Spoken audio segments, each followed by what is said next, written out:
I'm in the control room of a Janet Jackson recording. Ooh, ooh, ooh. Is that good? Is that good? Is that good? Phil, is that good? One more time. Ooh, ooh, ooh, ooh, ooh. You see, I added that little bit of ooh afterwards. Yeah, I think I nailed it on the first one. Thanks, guys. Yep. Yes. You want me to start it? I don't give a shit. Okay.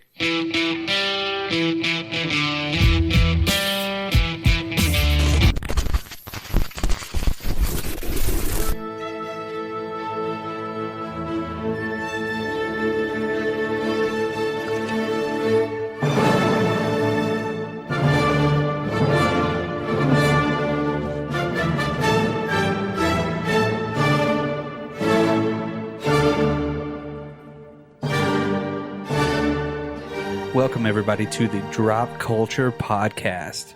We've kind of fallen down a cyberpunk, weird, kind of dystopian future hole here, right? Yeah. Dystopian future Kind hole. of. And this week we're going to be talking about 2002's Equilibrium.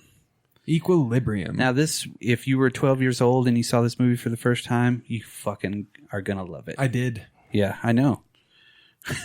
I know. I I was not 12 years old, and I liked this movie when it came out. Yep. I've only seen it twice in my life.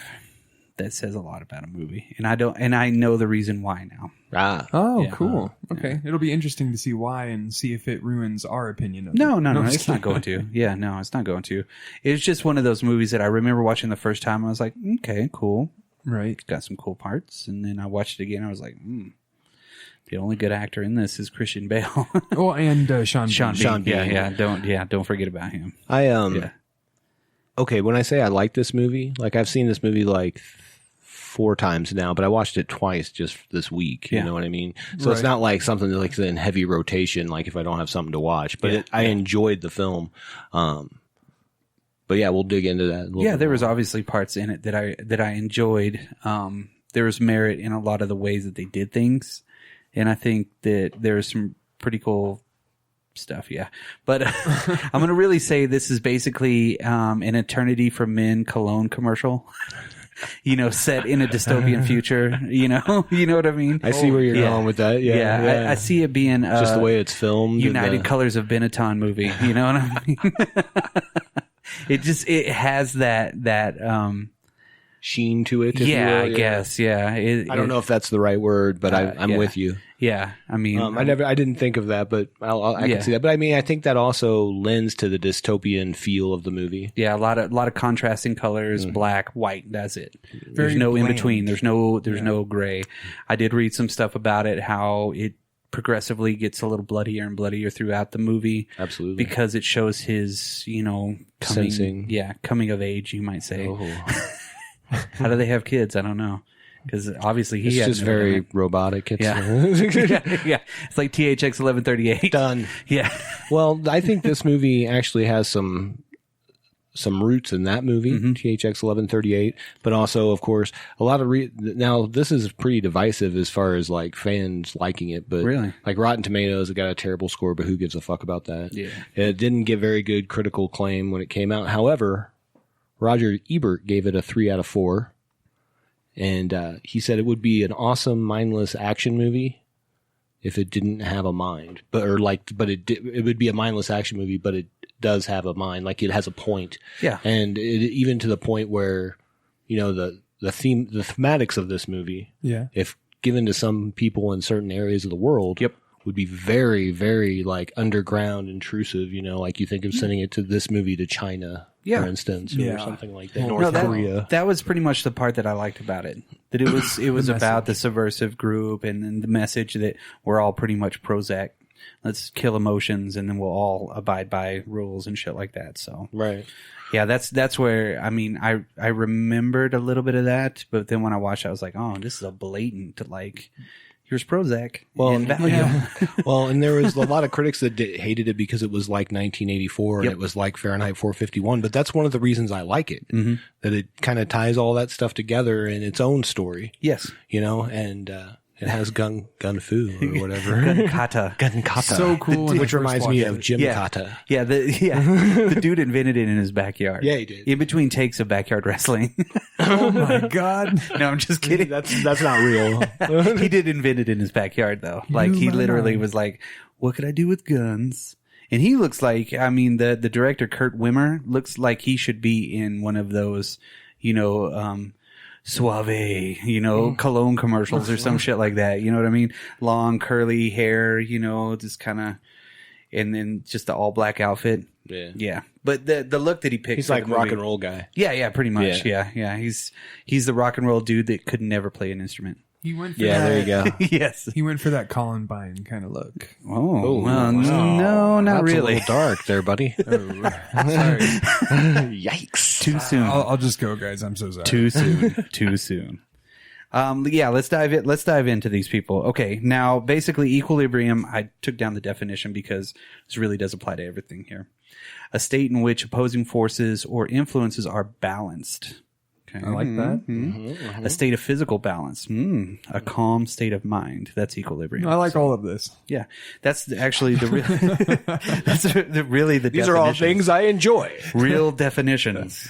It was directed and written by Kurt Wimmer, which he only directed 2 other films. One was Ultraviolet, Right. which they used the gun kata in that. Oh, yeah. And I didn't realize it until I read that and was like, oh, no wonder. Yeah. Both of those movies, like, I was like, cool. Yeah. Yeah, but they just never really stuck around for me. You know what I mean? yeah. What was But the other movie? He wrote a shitload of stuff too, man. Like, he was a writer on The New Total Recall, Law Abiding Citizen.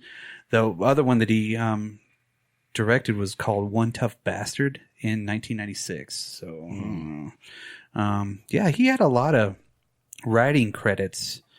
I wonder what the Misfits is, because it's Misfits written by, it's in post production. So I don't know. And then he did Point Break. Oh, the new one. Oh. No. Well, obviously he didn't do the old one. Well, what I'll say with this movie is that, like my mom used to tell me, the sun shines on a dog's ass every now and again. And I would say this is the light point because I enjoy this movie. Yeah. Yeah. But you don't have to watch anything else because if you made that Point Break movie, fuck that guy. Yeah. Exactly. Sorry. Sorry, his fault. Kurt Wimmer. Yeah. Kurt Well, Savage. fuck it. I mean, you got paid Wimmer. if that's what you needed, I guess, bro. Hey, you know what? Well, I'm willing to sell my left testicle for $80,000. yeah, he sold something else besides that. Like soul. His creativeness. Oh. I don't know, dude. If they said, "Hey, this is the studio said this is the movie we're making, and you need a directing job where they're going to pay you money, I'm gonna do it. you're going to do it." So Yeah. I don't know. Who knows? Yeah. We don't know his situation. He's like, yeah, I don't know nothing about no Kurt Wimmer over here. I got a new motorcycle and like 42 testers from my cologne company, bro. He looks like a bro, dude. Okay, Anyways. so it was produced by Jan de Bont, which he is actually a good director in his own right. Yeah. So I mean, his producing credits are like Minority Report, SLC Punk, Speed 2. Sorry. Cruise Control? Cruise Control. Oh, okay. Cruise Control on a boat. I'm on a boat. Yeah, some dude, like, instead of the blinkers, on the big wheel on the boat, they're like, cruise control, 40 knots. Good. Yeah. That's probably pretty fast. I don't know how nautical I miles. don't know knots. Yes. I don't not know that knots. I just tie them. It was the second producer on it, executive producer, I guess, was Come here, baby. Come on over here. Let's get some cruise control going. You like corn on the cob? French fried taters. All right, where were we at? Okay, another producer was Lucas Foster. Okay. He did Jumper. Oh, Of yeah. course, yeah. Crimson Tide. Oh. You know that one movie that comes along once a month.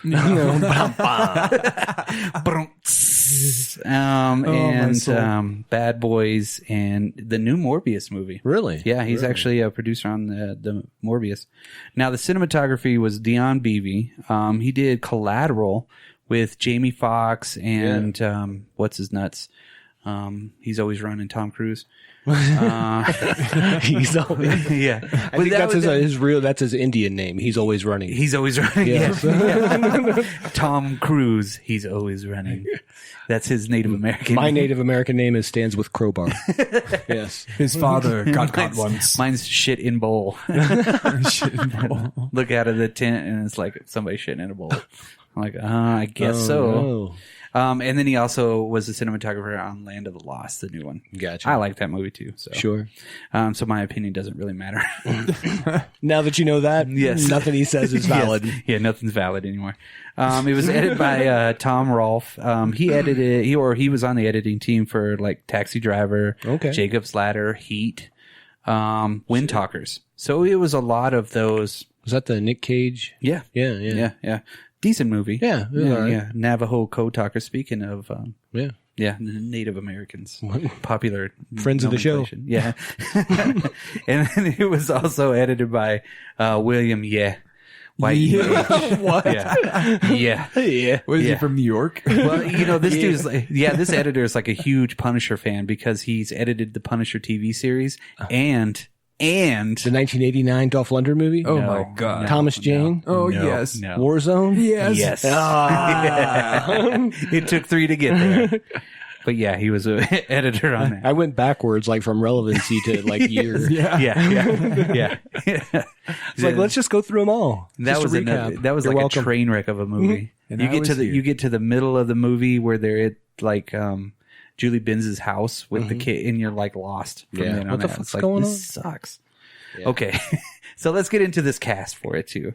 Now, of course, the main character Preston, I guess, right? He is. Played by Christian Bale. Of course, He's done a couple movies. He's done a couple. He got this job because of American Psycho. Yes. American Psycho was a good movie. Crazy fucking movie.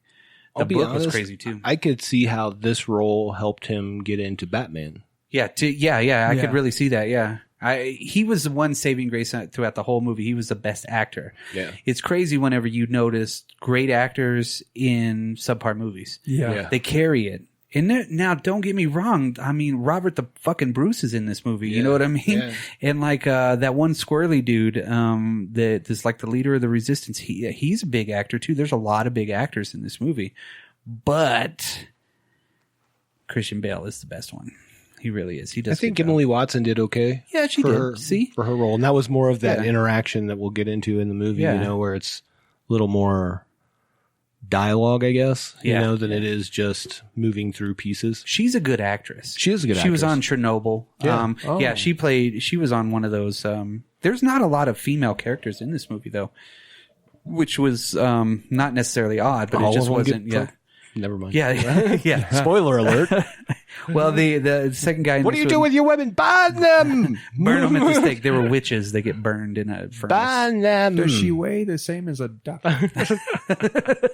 while she floats. If she sinks to the bottom, She's okay. she's okay. She floats, she's a witch.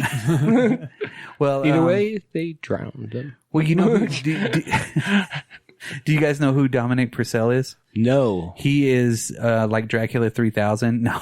What? He was on Blade Trinity. He was Dracula in Blade Trinity. Oh, okay, yeah. Yeah. He was in it for like literally 2 seconds. Yeah, They showed his face.